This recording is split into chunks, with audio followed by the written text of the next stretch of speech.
Welcome back to Every Horror Film Where Horror is Forever. And today we are almost at the end of the Halloween franchise review series, talking about Halloween Kills. And right after that, we're going Thursday to see Halloween Ends live in person in IMAX. Can't wait to see it. But first, we got to talk Halloween Kills. Now, we went and saw this movie together last year. 2021 together. And I think we had a similar reaction when we left the theaters, is that we really did not like this film whenever we left.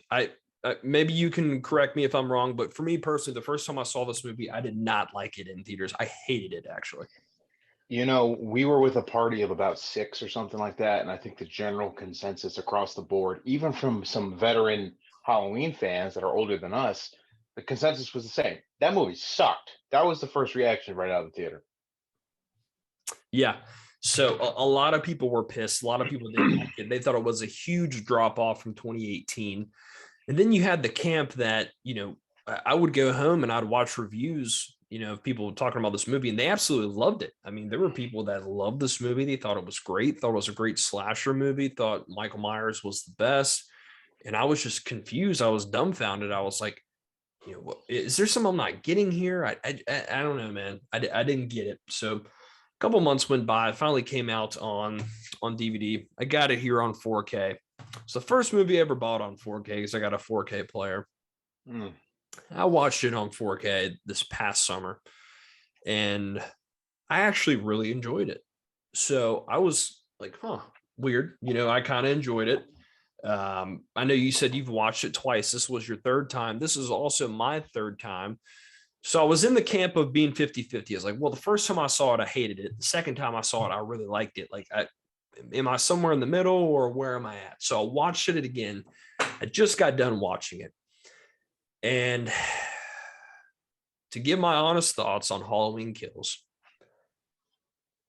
Before you say it, okay. Let me preface this because this is our last review of the series. We work towards this. Halloween Kills, obviously the most recent installment going into Halloween Ends this week. We've been building to this. So this is probably the most important review out of the 11 that we've done. This is the most important one, positive or negative, whatever the outcome is that we're about to spill. Know that this has the most writing on it because this is building up towards the next and final installment. So this has a lot of weight behind it. Like I said in the last review, we got to judge this in 2018 harsher than before because there's no excuses this time around. Third strike, you're out. So you got to get it right this time around, man. So with that being said, understand the gravitas that's going into this review right now, and everything we're about to say, it has a lot of weight behind it. Let's put it that way. All right. I agree. So the first time I saw it, I hated it. The second time I saw it, I liked it a lot. Upon my third viewing of this film, to me, this film it's okay.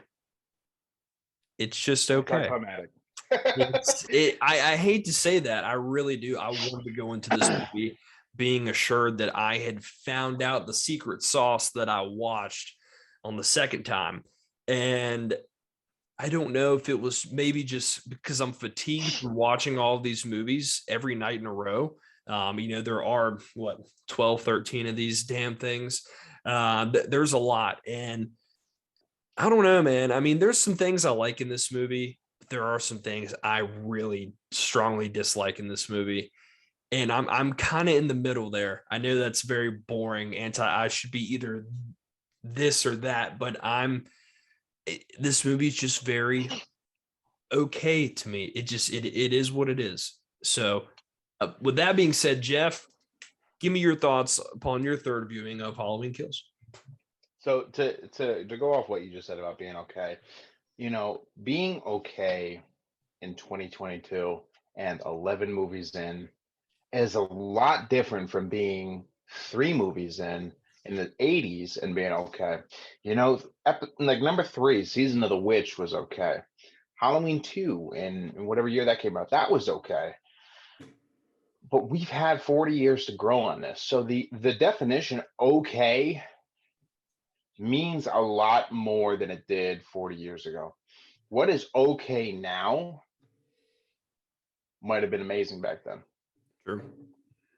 But also it could go both ways. It's very hanging in the balance, like it's split down the middle. And to be okay in this day and age, you could view it as an accomplishment, but you could also view it as a disappointment because, like I said, there's no excuse to get this wrong. So it's very difficult to walk that beam that you're on right now. I totally get that. When I walked out of the theater with you when we first saw this, I could not believe what I just witnessed. I hated this movie. This movie was horrendous. So Absolutely, absolutely terrible. So terrible. In fact, I went back to the theater 3 days later because I was like, I missed something. yeah. I had lost time. I must have blacked out or something because there's something I'm not getting here because there's no way that was as bad as I remember. 3 days later in the theater, different experience, same reaction. Oh, it really was that bad. Sat on it for a year. Haven't touched it, haven't looked at it, haven't touched any, I haven't watched any reviews for it. I haven't bought the Blu-ray, which is unheard of for me. I haven't even thought about this movie until now. I said, all right. I've said this before in my previous reviews. You get 3 chances, man. If you don't convince me the first time, I'll try again. If you don't convince me that second time, you get one more chance, and then you're gone forever. I'll never watch you again. So going into it, I had that in mind where I had to be that strict, but I wanted to like it.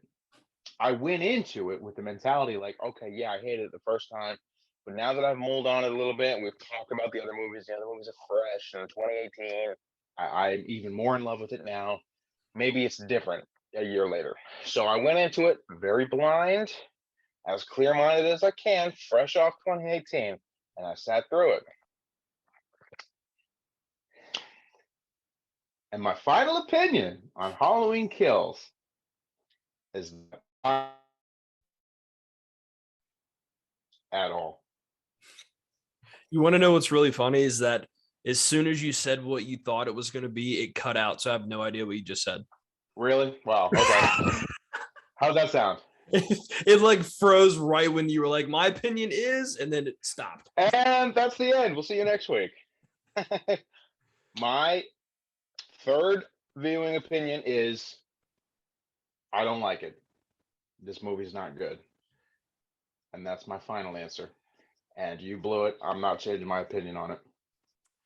Yeah, I am more on the camp of I don't like it than it's being, than I do like it. When I say it's okay, I don't mean it's like, it's okay. Like I'll put it on, I'll watch it. Like, yeah, it's fine. It's more of like, it's more of, it's okay. I mean, there's some cool kills. That's really it. I mean, there's a lot of things wrong with this movie, and to me, this movie makes 2018 look like a freaking Oscar-winning film. I mean, it makes it look so good. Every time I see this film and I want to go watch 2018 instead, and I kind of sometimes I want to forget about this.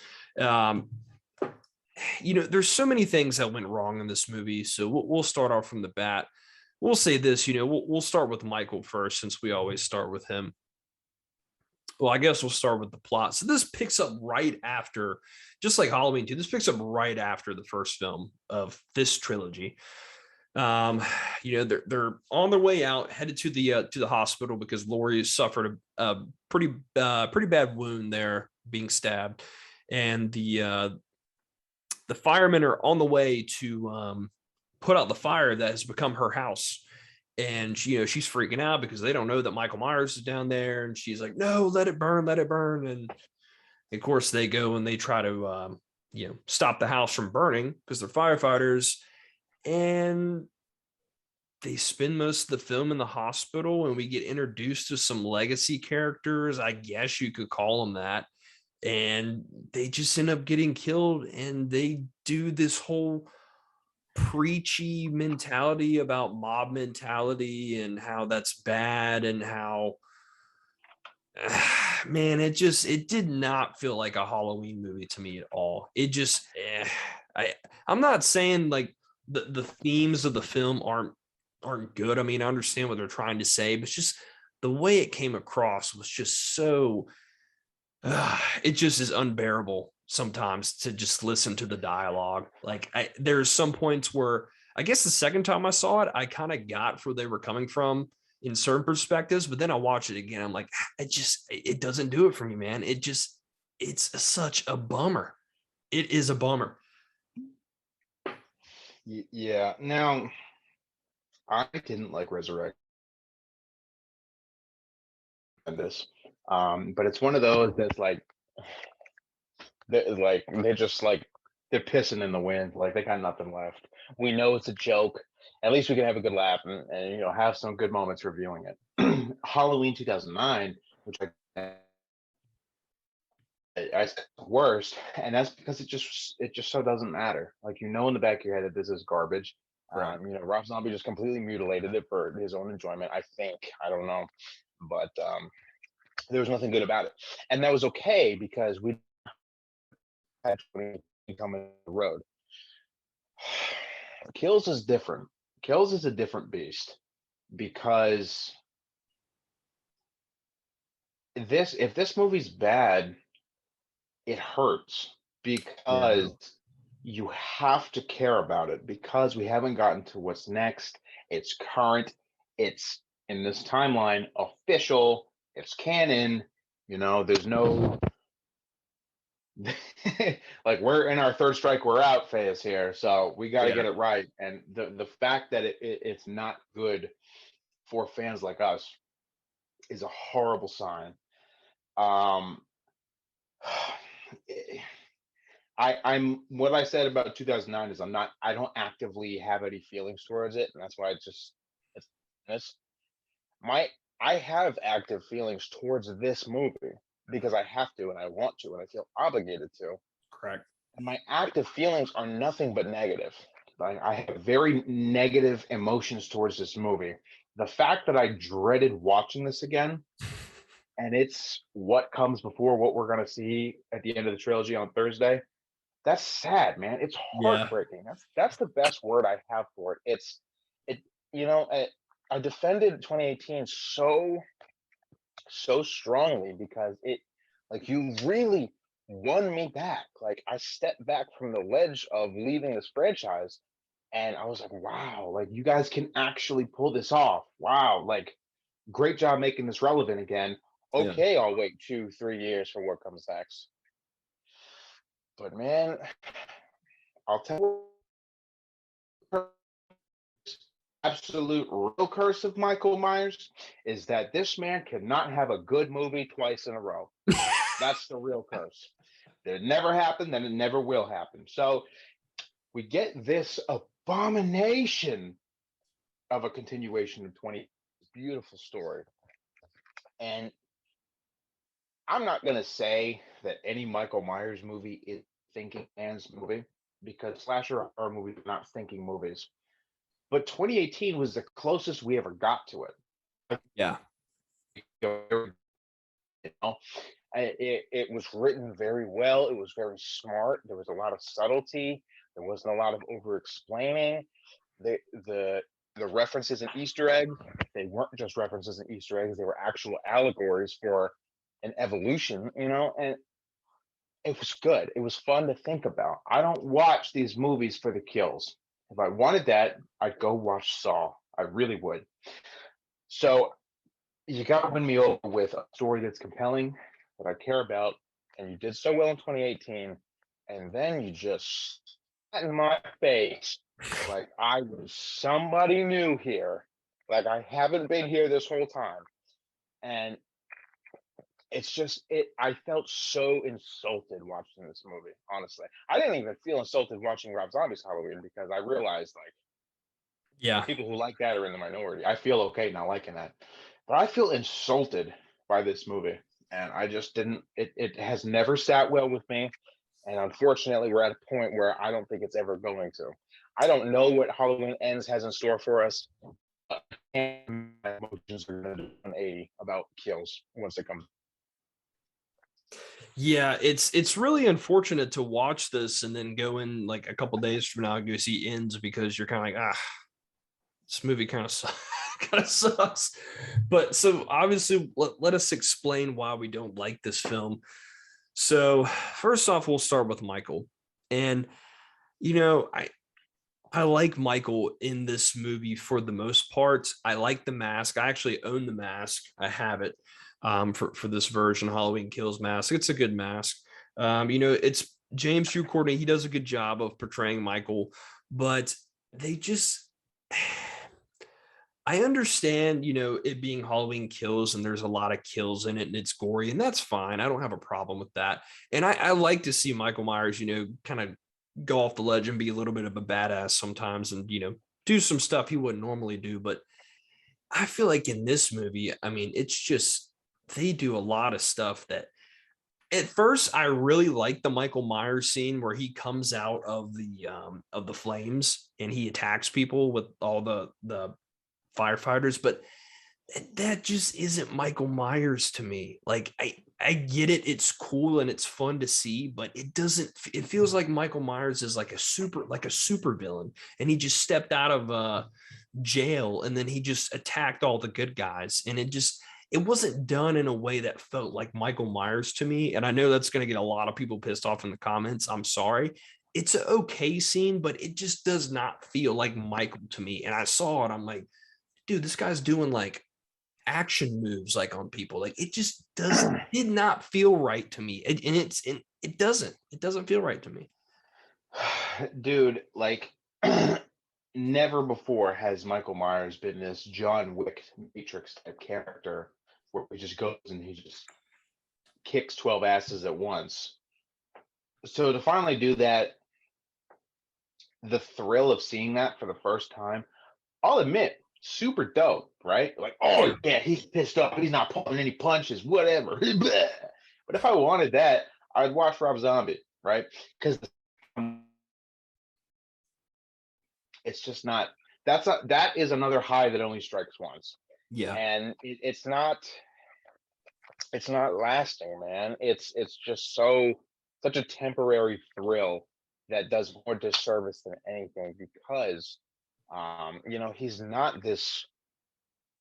I mean, dude, you're basically turning him into a Mortal Kombat character at this point, and it's just so stupid. Like, yeah, if you want to explain to me that it's because he's pissed off, okay, fine. But even then, you're taking away from the mystery here. What drives him?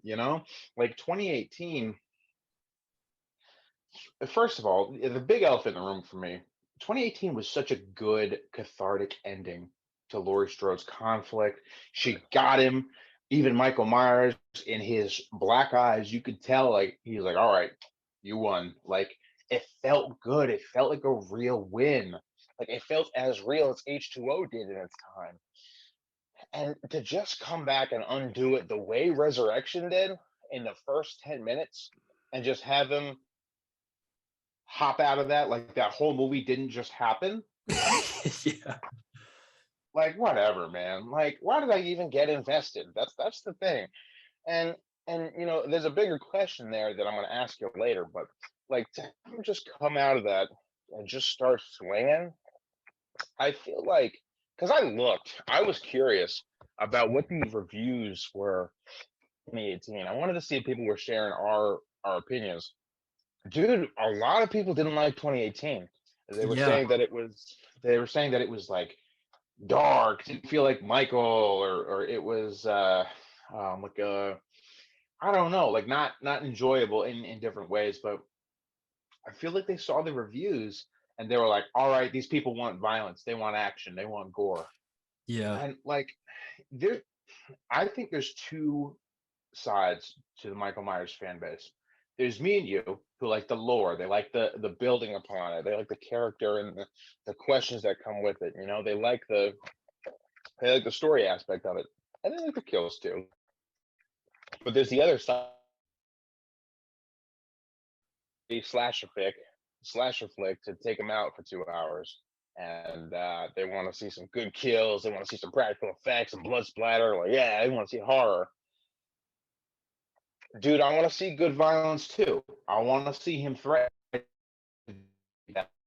And this opening sequence with the firefighters, yeah, looks dope, and yeah, it makes for some good wallpapers. But other than that, it's just him kicking ass.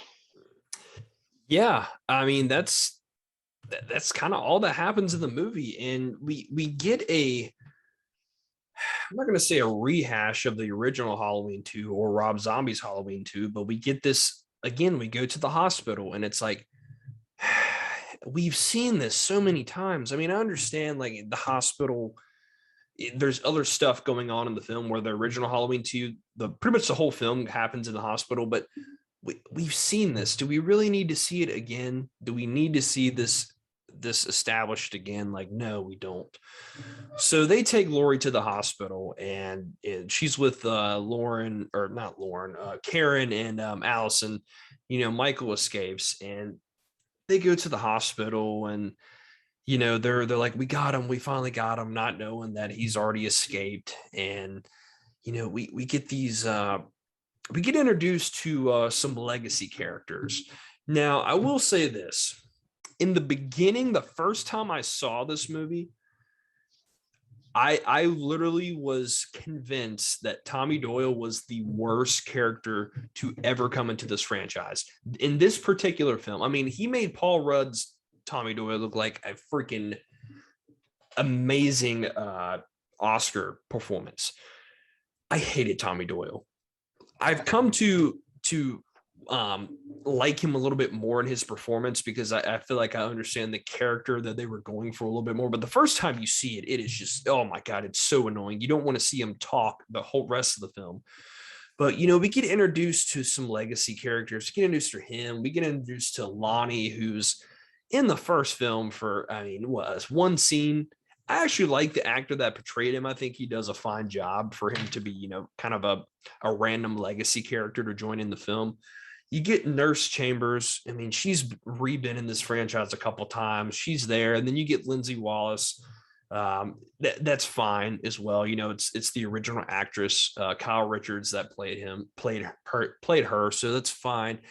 And you just get this scene where they're at this bar, and then all of a sudden he gets on the stage and starts talking about the boogeyman 40 years ago. It's like, dude, what? What? Why? It's just so random to me. Yeah, it's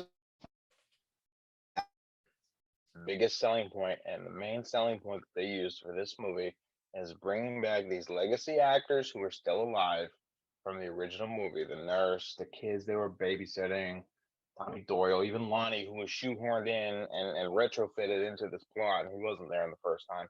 Like, it's very, their main goal with this movie is to say, look, we got the guy. We got the guy who was in the thing a couple years ago. It's like, oh, you mean Tommy Doyle, that kid who was babysat and said 2 lines and disappeared from the movie? Okay, that's cool. Thanks. Or the nurse who was in that one scene with the car, and then that's it. Like, it's not. Their selling point was these cameos and these returning legacy characters. And I know you can thank Star Wars for this.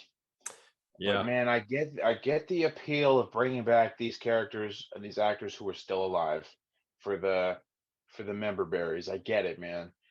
But dude, leave it at that. Okay? Don't try to build a movie around them all at once.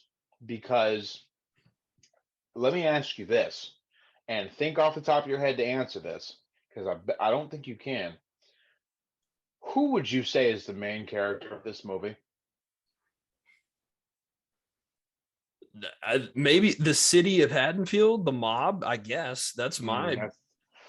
Even then, that's not a character. That's not a character. That's a characterization of a group of people. So yeah, I really can't tell you who the main character is in the movie. This movie doesn't revolve around one single person.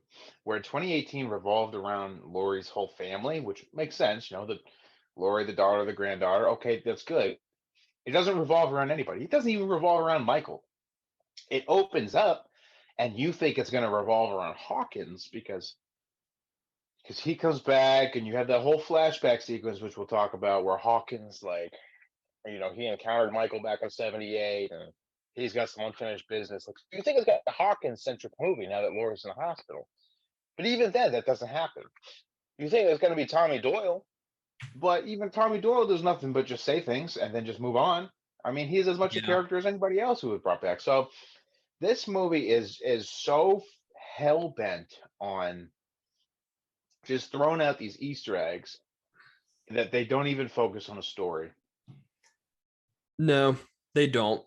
And it's really frustrating. And you bring that up, and I'm sorry, I forgot to go over that scene, the flashback scene, which for the most part, I think is a really cool idea. I think they shot it well and they did a good job in terms of doing that. But we get this flashback scene where they retcon the ending, which I know they've already retconned the ending, but we see a young Hawkins like going after Michael, and all the other cops, and they're just like, Haddonfield, a town where nothing happens. I'm like, I get it. Nothing happens. It's a small town. We've heard the story a gazillion times. And then they go in the old Myers house and they try to find him. And then I will say that this is a pretty cool Easter egg. So you remember in the first film, 78, where Sheriff Brackett is outside the store and he's like, yep, someone broke in. They stole a mask, some knives, and some rope. Mm-hmm. Okay, we see that obviously Michael wears the mask and he uses the knives. We never hear about the rope ever. Like you never see him use a rope. If you pay close attention in this one, when he slams that other officer against the wall, he's choking him with a rope. So I saw really? that. There's this channel called CZ's World. I watch his stuff. He does like things called Things You Miss in Halloween, and he pointed that out. I was like, oh, it's actually a cool thing. I never really thought of that, but we get I never this noticed that. scene. Yeah, we get the scene where Michael is there, and I would say for the most part they actually do a good job of recreating the mask. I mean, it looks pretty good. It's good. It's not the best, but it looks good. And they do a good job of making Michael look how he was in 1978. I think the first time you see it, it really catches on because you're like, holy shit, a flashback scene. This is cool. The more you see it, it kind of wears off on you. But we get the scene where Michael's choking the Hawkins's buddy, and then Hawkins tries to save him, and he shoots him in the neck, and he ends up dying. And then Michael walks down the stairs, and we get this cosplay Dr. Loomis. He's like, "Did Michael kill again?" I'm like, "Oh, please shut up!" And then he walks out front, and all the cops are just got their guns pointed at him. They're like, "It's him. It's him. It's Michael Myers." I'm like, no shit, it's Michael Myers. You think I don't know that?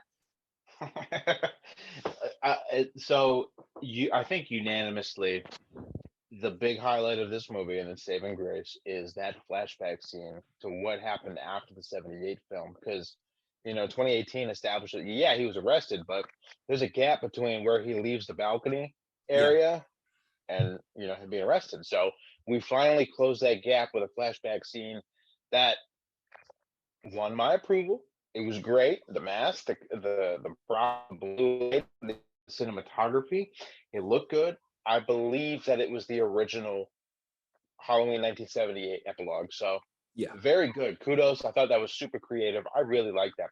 And I even liked the prosthetic Loomis that came in. Yeah, the voice is a little bit off, obviously, but I liked it. I liked the flashback sequence. I got nothing but good things to say about it.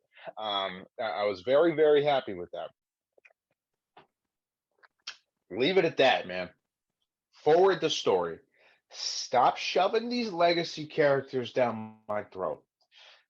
Because, my God, I think a good 15% of this movie's runtime is either telling me exactly what happened in 1978, exactly who it happened to in 1978, or saying the words 40 years ago.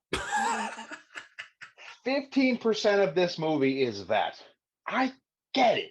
Who is watching Halloween Kills and doesn't know the story?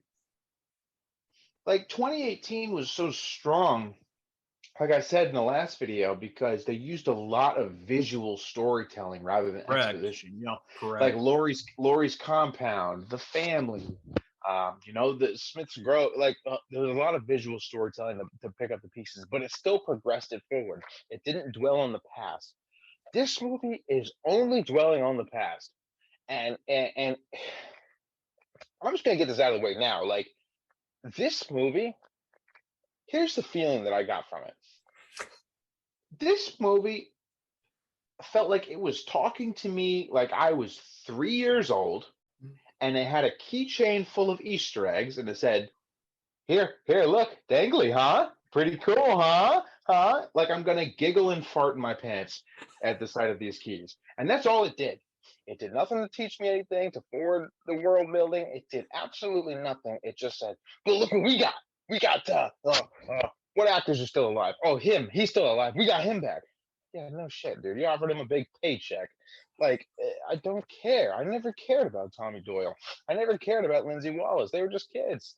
Like, you brought back everyone but Ben Tramer, and, and believe me, you would have if you could have. So, like, cameos are not enough to build a movie upon. No. And yeah, I get the idea that you're trying to explain, like, Lori isn't the only one this is happening to. Here's how the whole town deals with this. But shut your mouth, because who's the focus here? Everyone? It's not enough. It's not good. And it's really unfortunate that out of all this trilogy here, that the worst one, in my opinion, we haven't seen Ends, but I don't think Ends can be this bad. Ends could do some wild stuff, but I think that would be better than this. But the worst out of this trilogy was filmed here in Wilmington, North Carolina, where we live. Isn't that the And worst? That's the worst thing that's about it. dude, I applied to be an extra in this movie. Glad I wasn't. So, like the hospital, the Haddonfield Memorial for this movie was Cape Fear Community College in downtown Wilmington. Yeah. Every exterior shot of this hospital took me out of it completely, because I've walked down those hallways to get to my class I didn't want to get to. So I don't believe you that it looks that nice inside there, because it does not. Yeah, it's actually really funny that you bring that up because no one else is going to know other if they live in Wilmington like we do. There's a lot of scenes where if you just watch, you're like, I know exactly where that is, which is cool, but it can take you out.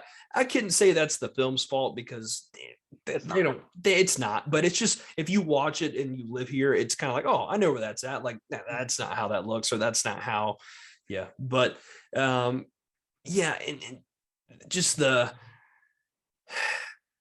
dialogue in the film, it's so bad. And just the 40 years ago, I'm like, oh my, I Dude. get it.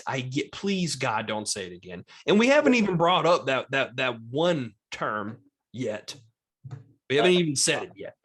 I don't even want to hear it. I don't want to hear it. And it's just like, listen, I get it, film. I get it. 40 years ago, Like, this happened. But I don't need you to tell me that every 5 minutes. I don't. you don't need to bring me up to speed on 1978. If you did that in the 2018 version, it would have made more sense, because it's been 40 years. You're catching people up on this timeline. You're clarifying that this is a rebooted timeline. It makes a little more sense. But now you're the second installment in on this trilogy, and you're just like, oh, remember when this happened? Remember when this happened? Yeah, you were there. You remember when this happened. There was even a scene in this movie where Tommy Doyle explains to Laurie Strode what happened 40 years ago, as if she wasn't there. She forgot. It's okay if you insult me, but you start insulting the main character here. Why are you doing this? We get it, man. If I took a shot every time you said 40 years ago, or you even suggested what had happened in 1978, I'd be dead. So stop doing it. I'm tired of hearing it. It was okay in the open mic night opening with Tommy Doyle and being like, oh, that was her in case you don't remember, and that was him in case you don't remember, and showing their little flashbacks of where they were. Okay, good. Stop there. That's it. Because like I said, 15% of this movie is flashbacks, scenes from the old movie, and just explanation after explanation about what happened 40 years ago. Dude, we get it, man. Like, it was annoying more than anything. And what was Tommy Doyle's actor's name? Anthony Michael Hall, is that right? Yeah. So, first of all, on a side note, I didn't even recognize that that was the kid from the Breakfast Club. That's how I know him. I know him from the Yeah. Breakfast Club and I think Weird Science, but I didn't even recognize him, man. And it took me out of it. I was like, oh, that's the same guy, whatever. But besides the point, he was, without a doubt, the most annoying factor in this movie to me.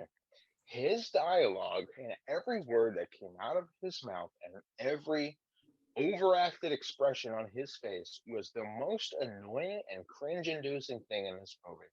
Dude, listen to me, okay? You're gonna hold a baseball bat, dude. I get it, right? You don't have to do this every time you're holding the baseball bat, okay? It's not a gun. It's not a pump action shotgun, okay? You don't have to wind it up. Stop doing this motion right here. You gotta stop. And every time he had a bat in his hands, it was just the most dramatic thing. And every word that came out of his mouth was the most dramatic thing. It was almost like he was supposed to be this co-antagonist of this movie. And they didn't fully expand on that. So it's just kind of, he's just somewhere in the middle there. And you don't know if he's someone you're supposed to root for. As much as I don't like his character in this film, this is going to be my attempt to explain some of that personally. I think they wrote his character to be obnoxious and just very like, hey, remember that 40 years ago when I was that kid and I never forgot. And don't worry, I'm here and I'm gonna save the day. Because I think if you watch the first film, he just randomly is a kid. It's all he randomly brings up is the boogeyman. Before he even meets Michael or sees him, he just keeps randomly bringing up the boogeyman for some reason. So he's a very like timid and anxious person. And then I think after the first film, like when that happened, I guess him being a kid, maybe not a teenager, like a young kid, that kind of like messed him up. So he kind of went like his whole life being like, okay, like I never forgot that day, and you know I'm Tommy Doyle, and I'm a hometown hero because I survived that night. It's a small town, and I'm like I think he really was like gassing himself up, and then obviously at the end of the film when he finally gets his chance to like take Michael Myers one on one, he's like, oh shit, I can't do this, and then he kills him, and he is no match. So I'm not trying to excuse his character, but I think they wrote him to be intentionally this kid that was just like traumatized and was very like his whole life's goal was just like, I met Michael Myers. I knew him. I've seen him. Let me tell you the story. And we're going to get these people together. We're going to go and we're going to go attack them. Like that's kind of how I thought they built this character up. And you can tell me if I'm wrong or not. That's just kind of how I viewed it a little bit.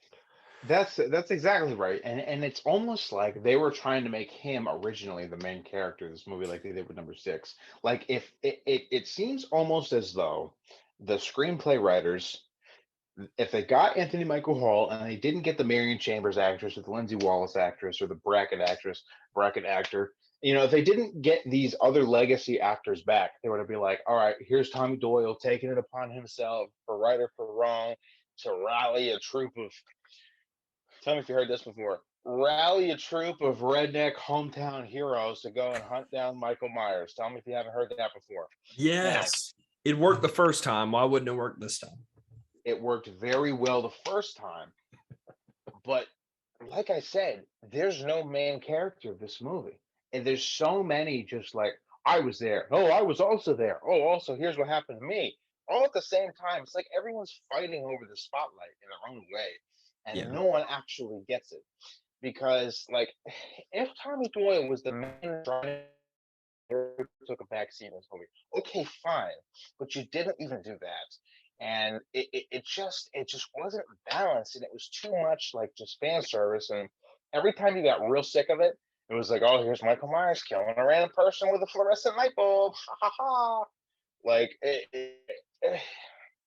stop, man, stop dangling these cameo keys in front of me. I'm not entertained. Yeah, and then we haven't even gotten into the like into any of the movie yet. We just keep We have to get it out. We got to get it out.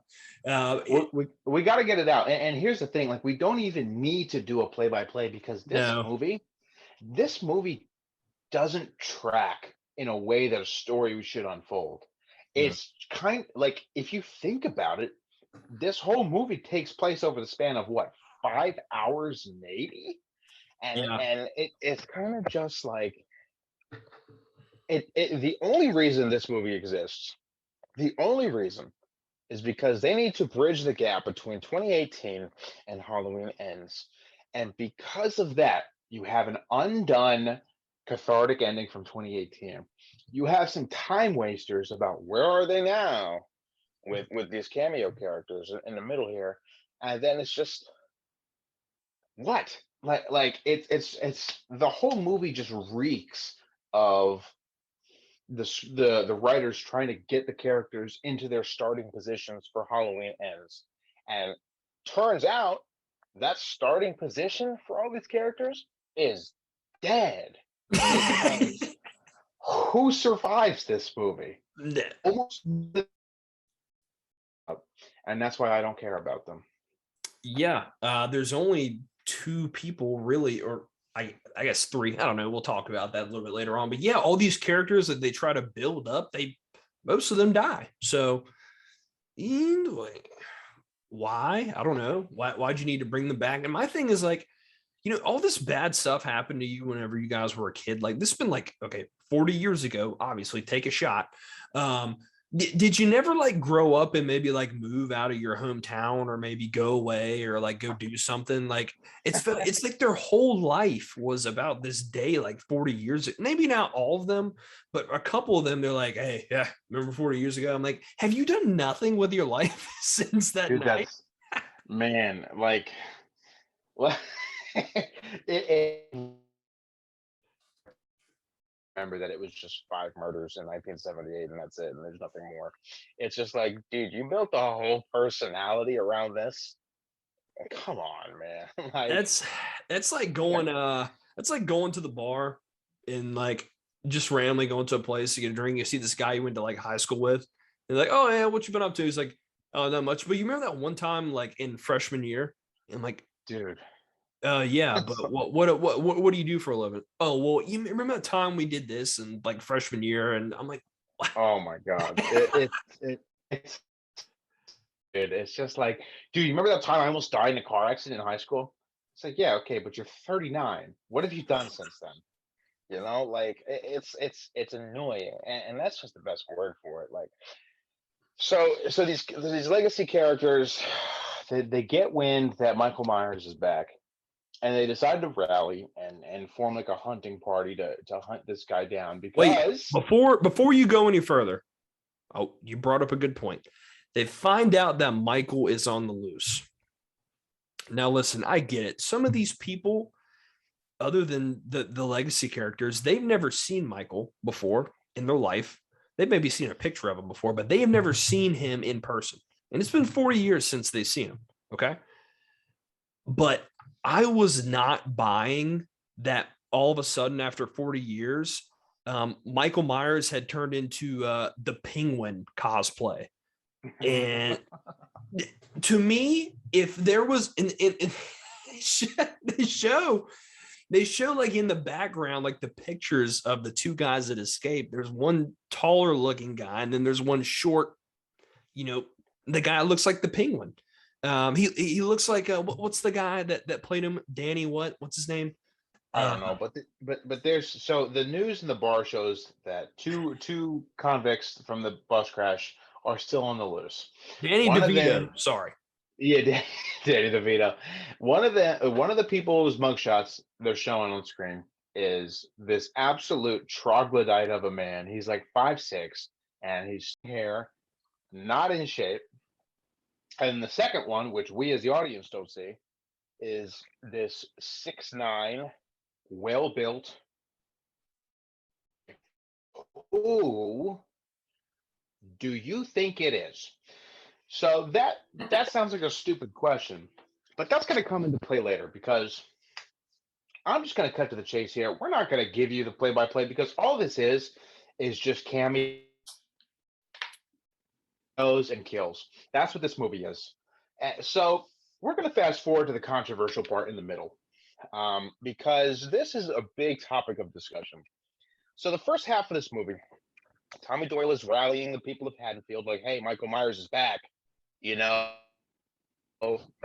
let's get some good, hardworking people who want to take this guy down, hunt him down." And by this time, we've already heard the phrase. It comes from like a placard in the bar. It says, "Hope lives today." Right? So he goes, as he's leaving the bar earlier, he goes, "Remember, hope lives today." And then Nurse Chambers at the bar goes, "Yeah, but evil dies tonight." And for some reason, that line is the holy gospel in this movie. Never stop repeating it. I heard this line probably about 24 times in this movie, and it does not get any better. So the town's hunting Michael Myers down, and eventually they all kind of rally at the hospital where Laurie Strode and are.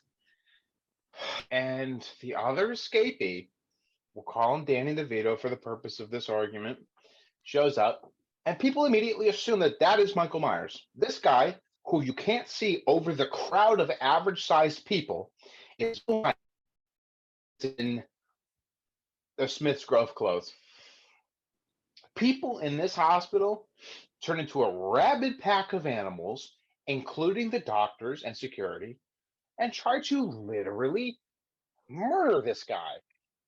Now, no matter how much Laurie and Karen explain that it's not him, the movie makes it very clear that these people will not hear it. They're trying to get him. They're trying to get him. The escaped convict. You know what happens? He's like, "Well, there's no way out. Suicide." Now, dude, oh my. Tell me your thoughts when you first saw this.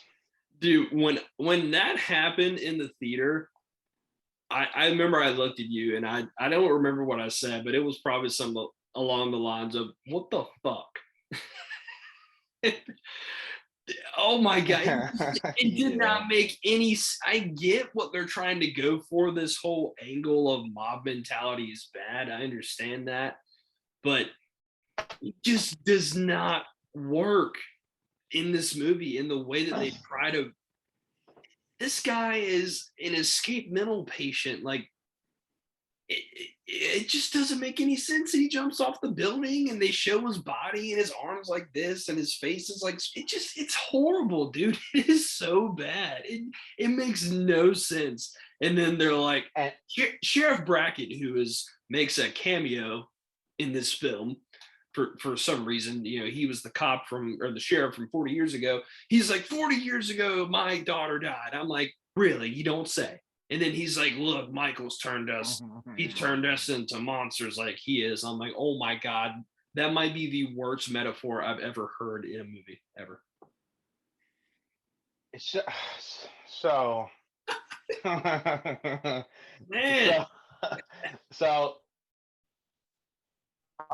I'm gonna come back to this thing because I got words. But basically, fast forward a little bit. Everyone goes on their merry way. They're like, "Oh, that wasn't him. All right, everybody back downstairs. That's a wrap. Back downstairs. Let's go. He killed himself." So they go at their merry way, and they get the idea somehow, some way or another, that Michael Myers is headed to his old house. Michael Myers' original house, who was currently owned by Big John, Little John, the gay couple, who's the comedy relief. Yada yada yada yada. Look, guys, we're gonna fast forward through this because we got words to say. You get this far, so everyone rallies at the house.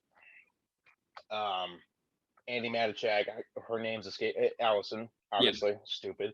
And they all rally at the house, and Michael Myers shows up. Karen shows up with a gun. Gets him outside where he's ambushed by the mob in the third act of this movie. And everyone rallies around Michael, who's standing in the street, and they're ready to whoop some ass. Now, listen. This is the worst mob in my entire life. Okay? You're telling me this random small town in Illinois in 2018 that was stricken by tragedy and violence has no less than 2 gun owners? You're telling me that right now? Because there's about 24 people in this street, and the majority of them have wooden melee weapons. Oh, fucking stick. Shut the fuck up. Hey, woman with an iron. Shut the fuck up. Okay? 2 people have guns, and one is the guy in a full body tiger suit. So, so obviously, you see where this is going. Everyone takes turns whacking Michael Myers, and I mean literally whacking Michael Myers. Come on. And then they stop once he's motionless on the ground. Yeah, he gets a couple stabs, right? And maybe he gets a bullet in him. But dude, the least effective mob jump of all time. Did you find this believable? And did you get hype when you saw the?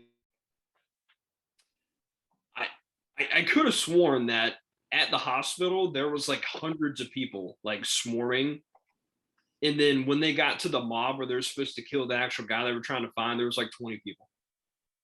It's like, where did the other hundreds of people go that were with you guys? I guess when the guy jumped off the building, they were like, okay, this is too much for me. I can't do it anymore. But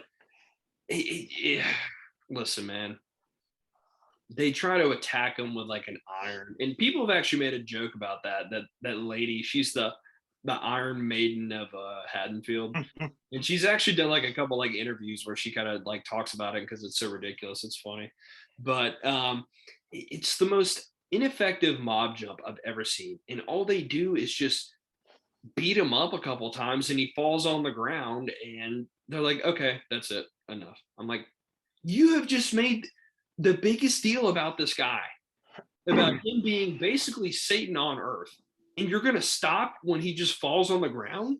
It makes no sense. It's like, all right, we got we got him. My JV hockey stick did the trick, man. And guess what? So, and what happens? And what happens after? What happens after? Well, clearly he's dead, and the franchise is over. And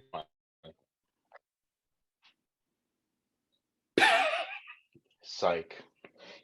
He gets up after about a minute and a half, and he kills all of them one by one. Now, look, here's the glaring problem that I think people are afraid to address with this movie. Here's where it's going to get a little controversial, a little political. This movie is very politically charged in favor of one party over another. It's a little subtle. It's a little more subtle than some movies, but it's the most political out of any Halloween movie. Now, regardless of where you stand in America's politics in 2018, yada yada, I don't care. But you can tell that there was some kind of angle that they had when they wrote the screenplay. They had this idea, oh, we're going to do a major Halloween 4 where the town bands together and finally puts Michael Myers in his place, and they win, and it's going to feel great. Or does it? What? So that was their whole plan, right? Yeah. Now, we forget something very important happened before this movie came out. 2 things happened. One, this movie was supposed to come out in 2020. Remember why it didn't? COVID, that wonderful word. So a pandemic pushed this thing back to the following 20. Okay, cool. Do you remember what happened in 2021 that might have made an impact on this movie?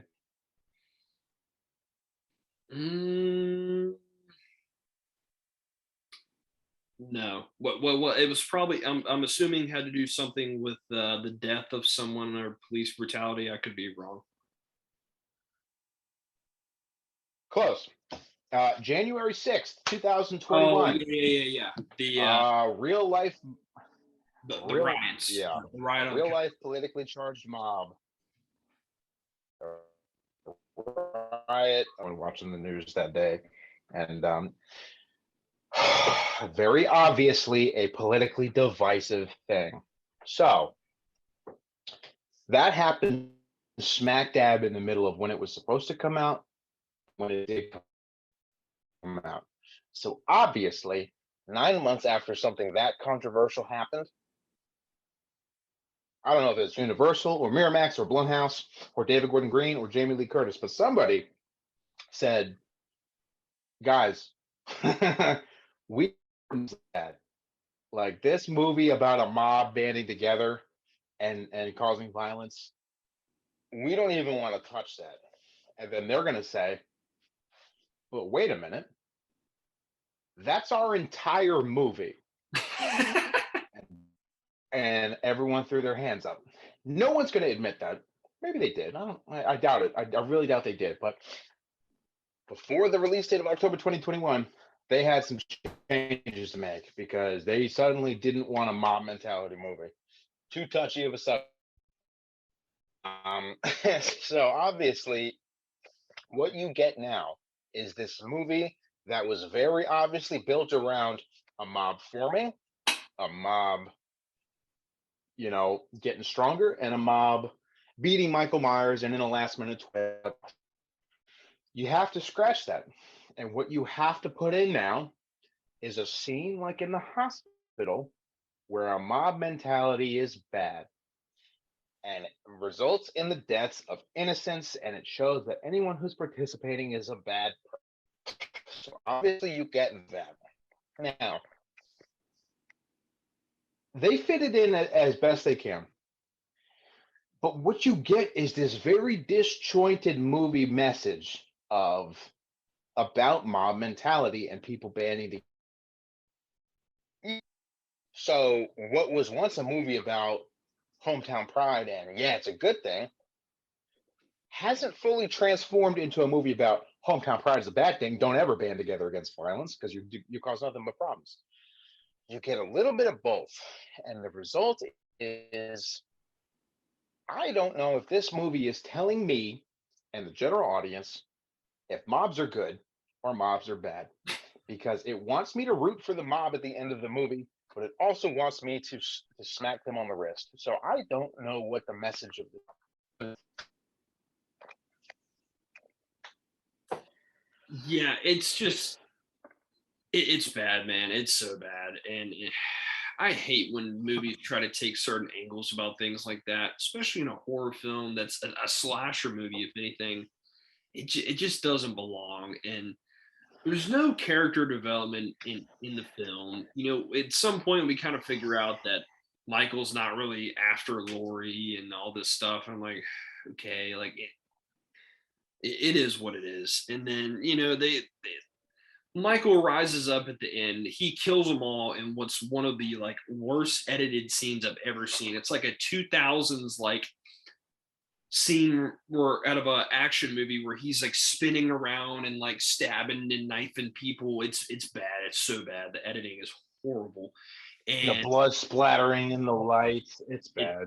it's so bad. It's horrible. I remember watching it in the theater. I was like, I cannot believe this is happening. This is so bad. This is so bad. And at the What end, bothers me, like, whatever, not going to wait till the next movie or even the end of the movie to do that. Whatever. He wakes up and starts killing them all immediately. The scene where he's getting beat up is very clearly shot on a street at night. The immediately following scene where he stands up and turns the tables and kills all the mob is very obviously not taking place on that same street. no. It is very obviously a darkly lit soundstage with spotlights and whatever. And that's why all this close up, you have no idea, because it wasn't taking place in the same location. I don't know if they reshot that and changed the outcome, but that bothers me a lot. Like, I'm like, okay, all I see is a spotlight and black all around you. Where's the street that it was cheesy to me, and it was so just obviously tacked in there. Like, I don't know, man. The kills are not enough to win me over with this movie. The violence is not enough to win me over with this movie. The cameos are not enough to win me over with this movie. A very brilliant story that I was crazy about and eager to see more of, and you just went nowhere with it. Here's the lasting impact that Halloween Kills has on Halloween Ends. Karen's dead. Pretty much. Thank you for taking 2 hours to tell me that. I really appreciate it. Yeah, this is a long movie. I'm trying to read the back. If it'll tell me how long it was, I can't remember, but it's a long movie. And I tell you what, man, it wasted a lot of time by doing absolutely nothing to further the plot, other than Karen dying at the very end, where she goes into Michael's old house while all the stuff's going on, and she looks out the window that he looked out of, and they're trying to do like this metaphor, and I don't know, and then he just pops up out of nowhere and stabs her and kills her, and then that's it, and that's the movie. Yeah, and I can sit here and point out the glaring plot holes about, dude, you're literally one street over. Get the cops. Make sure he's dead, because his body is 20 feet that way. And again, they don't do it. They don't do it. And somehow he got back in the house, even though the house was surrounded by paramedics. So dude, this movie was very obviously only in existence and to have the runtime until Ends comes out, and to make a little money along the way. So this movie, look, this whole David Gordon Green trilogy, here's what it really is, right? I'm at this restaurant with my family. The wait time is really long. I really want to get into this restaurant. This restaurant is the Halloween franchise. Okay. I want a seat. The wait time is forever. Whatever. Fine. You got a 9-year wait time. Good. Whatever. Let's do it. 9 years goes by. I finally get in the door. Beautiful restaurant. Can't wait to see it. The menu looks amazing. So far, you did nothing but wow me. I'm amazed. Right. They say, okay, you got to wait 3 more years for your appetizer. I said, what? So here I am sitting in my seat, waiting 3 years for my appetizer. My appetizer finally comes, and it's a basket of bread. And on this bread is a note that says, you think this looks good? Wait till you see the meal in 1 more year. Now I got to wait 1 more year. So why'd you call me in the first place? That's the way I feel about it. You set me up real good, and then you just let me flop, and I don't appreciate it. Yeah, this movie, I was extremely disappointed.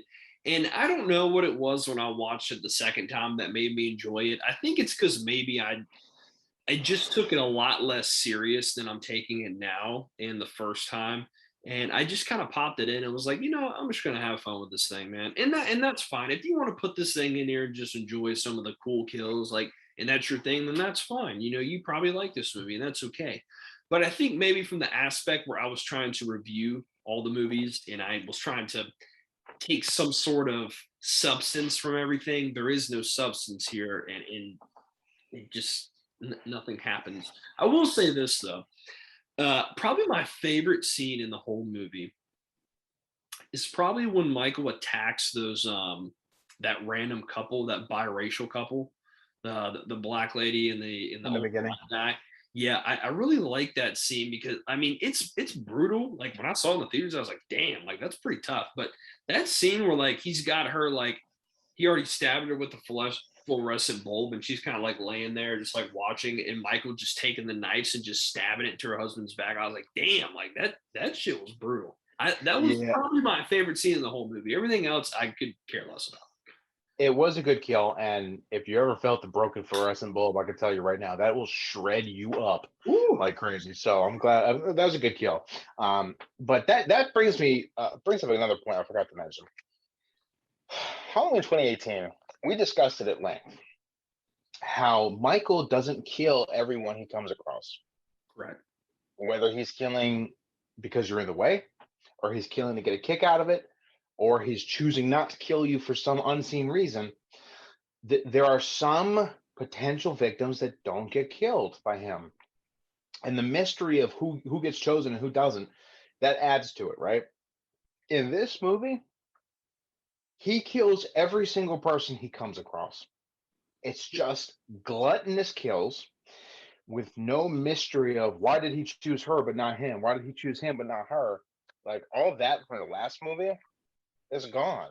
Like he's just on a rampage. And yeah, I guess if you want to make the argument that he's pissed, okay, fine. But this is Michael Myers we're talking about. Like no emotion. He's all mystery in there, man. Like that's not. We don't need it to be pissed. So I didn't like the fact that he killed everybody he came across, even just some randoms that weren't even in the way. Yeah, I think maybe they took kills just a little too seriously. Like, all right, the name of this movie is Kills, so we better have some kills. And God doesn't have a lot of kills. And Yeah. I mean, even for your horror fanatic or your gore fanatics, it's just like, man, like there's They, no rhyme or reason. He is killing everything. I mean, if there was like a fly that flew across his face in this movie, he fucking killed it. dude, he would have threw a knife through its neck somehow. They did what Fox did in the mid 2000s with the Alien versus Predator movies, where the first one was kind of just like an experiment, and they introduced a whole lot of lore, and people were super into it. But the people's main complaint was that it was PG-13. It wasn't rated R like the two Predator and Alien franchises. So they're like, "Where's the kills? Where's the blood, man? Ramp up the gore." So the second movie came around, and it was one of the worst plots of all time, one of the worst movies ever. And all they used to market the movie was that, it's rated R now. You're gonna get your blood, you're gonna get your gore, and it just really overcompensated with the violence and gore, and had nothing else other than that. So Right. they made that mistake here. It's very apparent, and it was very obvious that this was just inflated. This was not. They did nothing to further the plot. They just inflated it temporarily because we know that the Halloween ends is going to come back to just Laurie and her family. So why even introduce these legacy characters just to kill them off, other than to just get my ass in a movie theater seat? You know?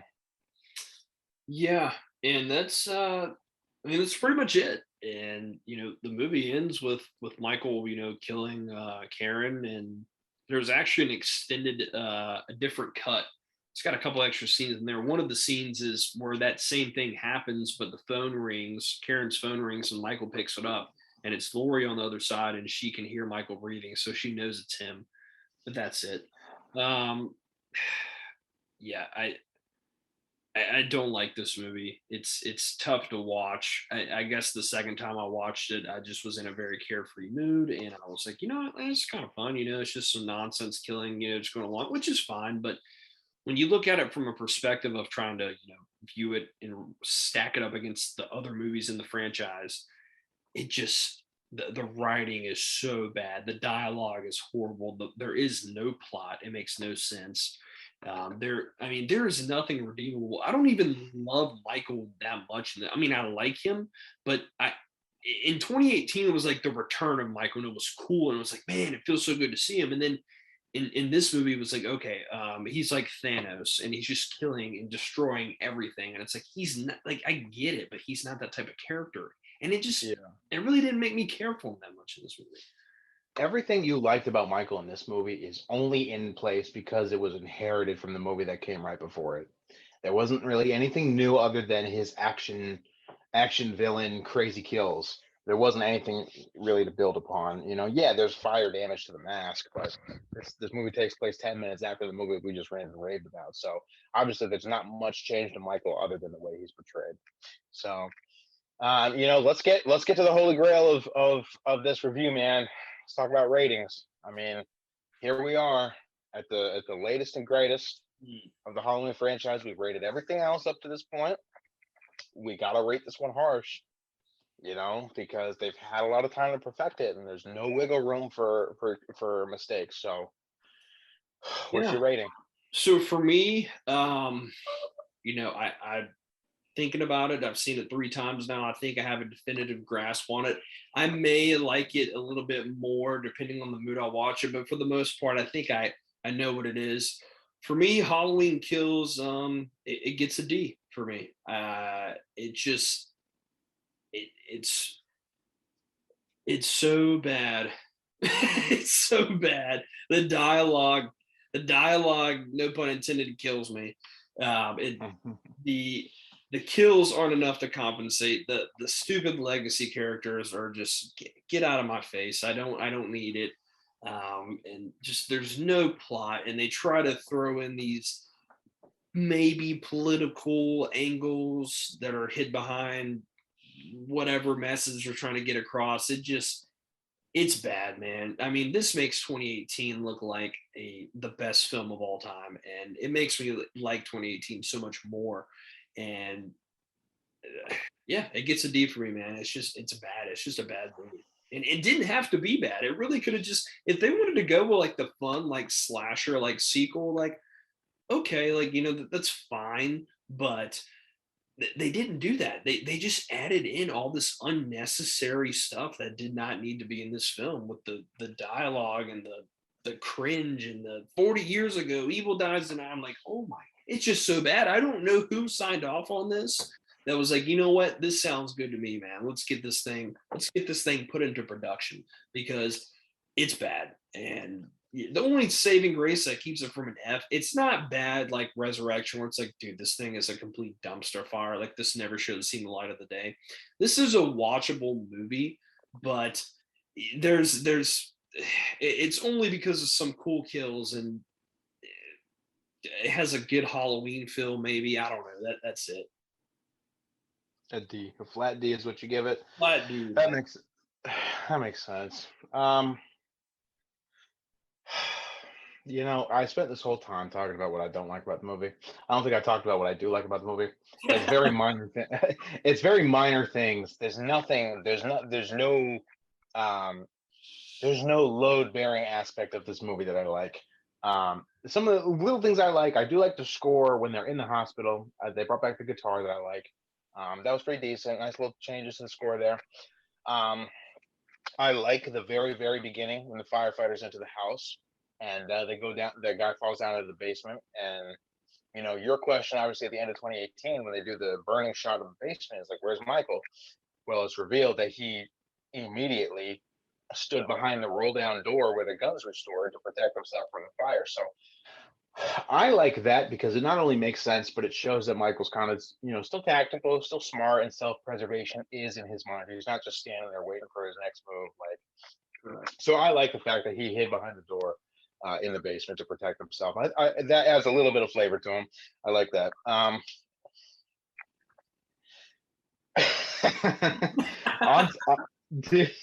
on top of that, I don't like anything else. I don't like anything else. I said I got to judge this trilogy more harshly than the other one, so here I go. My 4 cardinal rules, man. You're getting it. You ain't safe from this, Halloween Kills. never. Rule number 1: don't show me the monster. This movie, way more than 2018, shows me Michael on screen. It too much. Basically the rule when it comes to Michael Myers, if you can see a full body shot, head to toe, on screen, you lost, right? 2018 never did that, and if they did, he was concealed in shadow. So this movie, just like with the firefighter at the house, like, yeah, it's a badass shot and make for a good wallpaper, but show me the monster. He's not a stalker. He's literally a villain. He's a movie villain. He's not the stalking force of evil that you see. They also do a lot of walking around scenes where Michael doesn't have the mask on, especially in the end. I mean, you don't directly see him, but like they do show his face a lot. Yeah, a lot more than they did before, and you see a lot more Michael in this movie, which I know that's what you came for, but there's no mystery. Cardinal rule number 2: don't rely only on jump scares. This movie's not scary. It's just action-packed. It's gruesome action. Any scares that it does throw at you is only in the form of jump scares, where he comes out from behind a corner or whatever, right? Or a loud noise or something. So there's really no scares. It's just action this time around. So no, you failed there too. Third cardinal rule: be scary at all times, not just when the threat's on screen. Like I said, man, I'm not scared. When I'm in the hospital and I'm getting subliminal political messages about mobs that I wasn't a part of were thrown in my face. I'm not even thinking about Michael Myers. I'm not even thinking about what he's doing or where he's going. If everyone in the town is in this hotel, is in this hospital lobby right now, who am I afraid for out there? Everyone's here. We got 4 or 5 of the main guys right here in the hospital. I'm not scared of anything here. So no, you don't succeed there. And as far as pushing the boundaries, there's nothing you do in this movie that hasn't been done 100 times. The gore and the kills, Rob Zombie did it 12 years ago. You don't get a pass there. So, dude, you didn't follow any of my rules, and you're annoying. You get an F plus from me. Now, wow, an F plus. Ooh. F plus. Now, note it's better than Resurrection, which got a flat F. It's better than 2009, which got an F minus. But this finally completes the trifecta of the Fs for the Halloween franchise for me. Man. Halloween Resurrection, laughably bad. You don't have to care about it. It's just a good time. Still an F. 2009, you don't care about it at all because it doesn't matter. It's could be completely wiped clean because it's so irrelevant. That's an F minus. Halloween Kills, you have to care about it, and because of that, I'm angry. You get an F plus. So there it is. Ooh, Evil Dies Tonight. F plus. My fucking patience died tonight. That's what I'm gonna say. Patience. Wow. Okay, I didn't expect that. I mean, I knew you didn't like F plus. Okay. Well, hey, that's I gotta be harsh on this movie. there you go. Yeah, there's not a lot of good things to say about this movie, if anything. You know, there's a couple parts here and there. I think we both can agree that the flashback scene is, you know, it's a cool scene.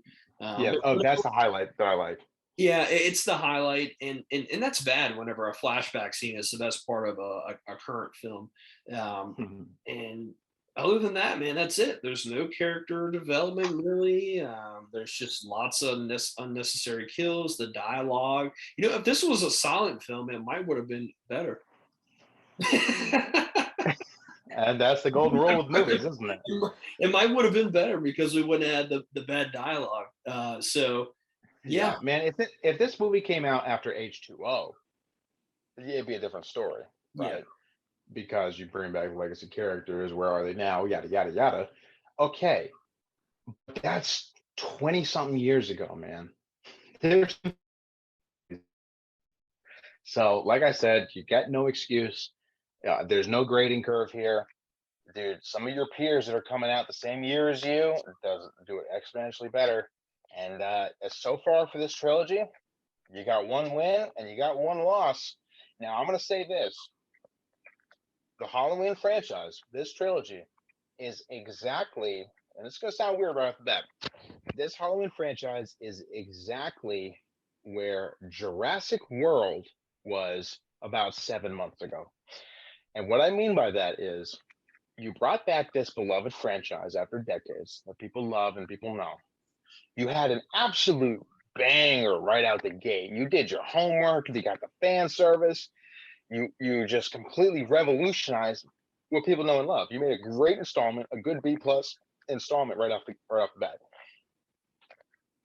To immediately follow that up, start shoving legacy actors who are still alive down my throat and get this really weird story that's supposed to be like dark and gritty, but all it really does is set up for the 3rd movie. It's bad. So here we are with 1 win, 1 loss. The 3rd movie, you've got to be a fantastic win. Otherwise, this trilogy is a wash. And as it turns out in the case of Jurassic World, the 3rd installment was not a win. So that whole trilogy is a wash, except for the 1st movie. I really, really, really, really, really don't want that to happen to Michael. Because if Halloween Ends turns out bad as Halloween Kills, he's going away, man. We're not going to see him for a good decade. Yeah, I think that's a good point. And, you know, and Ends is already controversial to begin with because everyone, I mean, the directors and David Gordon Green, Jamie Lee Curtis, they've come out and said like this is like a controversial film. Like they didn't say that with Halloween 2018. They didn't say that with Halloween Kills. they straight up were like, this is probably going to piss some people off about what they do. Now, is that going to be in like a good way where it's like, oh, I can't, like they did this crazy twist and you don't expect it? Like, that's actually a fresh, cool take. I can respect you for doing that. Or is it like, this was the worst decision ever? And I'm hoping they don't go down the latter route.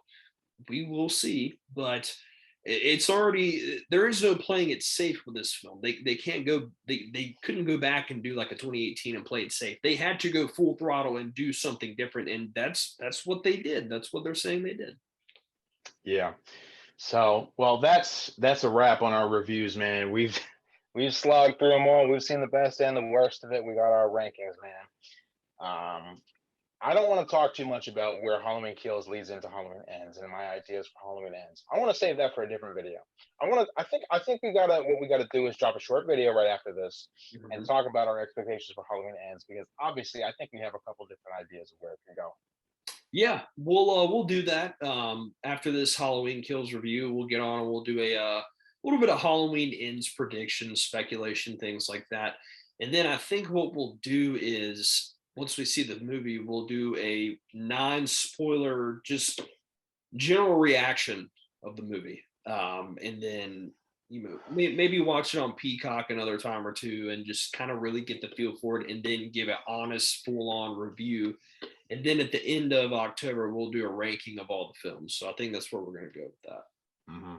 I know I can tell you right now, opening weekend, the opening week, I'm going to see it twice, whether that be in theaters or once in theaters, once on Peacock. I don't know. But I got to watch it at least twice before I can talk about it in depth, man, because I don't want another Halloween Kills, man, but I want another Halloween 2018. Yeah, so we will see how that goes. So thank you guys for tuning in to Every Horror Film. Horror is Forever. And don't forget, evil dies tonight. So good luck. Thanks. We'll see you next time. The mummy has now been located. The living mummy. The living mummy. Bullets won't stop. Some creature out of time. That was horrible. That was horrible. He's completely out of control. I saw those bodies. Is he a man or a monster? You actually knew a werewolf in a peaceful town where nothing ever happened. That was horrible. That was horrible. In the mystical regions of Transylvania.